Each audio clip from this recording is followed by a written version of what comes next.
Bonjour à tous, il est 11h30 sur France News Radio, voici les titres de votre flash d'information. Les menaces d'attentats de la part d'Al-Qaïda puis de Daesh en direction des États-Unis. Les deux groupes terroristes font planer de sérieuses menaces sur les élections américaines. Un jour très important pour tous les Américains, on y reviendra. Et puis pour rester dans le vif du sujet, on parlera de l'élection présidentielle française également, prévue pour élire le président en 2017. Les politiques sont déjà à pied d'œuvre et font campagne. Emmanuel Macron a d'ailleurs violemment critiqué le Front National, le parti d'extrême droite. On en parle dans un instant. Et puis, nouvelle catastrophe pour Samsung, obligé de nouveau de rappeler des appareils, mais cette fois-ci des lave-linges, on en parlera. Les menaces planant sur les élections américaines prises très au sérieux par les autorités. Les groupes terroristes Al-Qaïda et Daesh sont en cause. Hier soir, l'État islamique a déclaré vouloir attaquer les bureaux de vote lors des élections. Dans une vidéo, il a également conseillé aux musulmans de, je cite, ne pas aller voter mardi. D'après la chaîne CBS, Al-Qaïda aurait également élaboré un plan d'attentat très précis. Les effectifs de policiers seront donc très vivement renforcés sur les sites sensibles.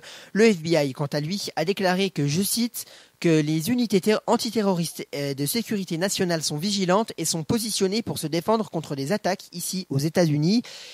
Et je rappelle également qu'aujourd'hui, vers 14h, un reportage est consacré aux élections présidentielles américaines dans l'édition d'Infomac de Léandre Patron.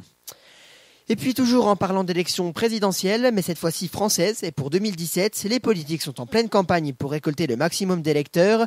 Emmanuel Macron, lui, a violemment accusé le Front National, le parti de Marine Le Pen, devant 800 personnes dans son discours à Paris. Hier, il a déclaré que le parti d'extrême droite est un, je cite, parti qui salit la République.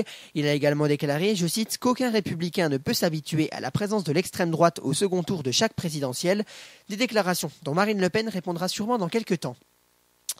Et puis nouvelle catastrophe pour Samsung. Après l'explosion de plusieurs Galaxy Note 7, l'entreprise rappelle à présent des lave-linges vendus aux États-Unis depuis 2011. En effet, machine en marche, le couvercle pourrait se détacher. Si des personnes se trouvent à proximité, cela pourrait les blesser très grièvement. D'après Samsung, seuls les appareils vendus en Amérique du Nord seraient concernés. Un nouveau coup dur donc tout de même pour l'entreprise qui parvient difficilement à remonter la pente. C'est la fin de ce journal. Cet après-midi, vous avez rendez-vous avec Léandre Patron pour une édition d'Infomag vers 14h. Quant à moi, je vous retrouve mardi soir à 18h45 pour un flash d'informations spécial consacré aux élections présidentielles américaines. Passez une bonne journée et à mardi.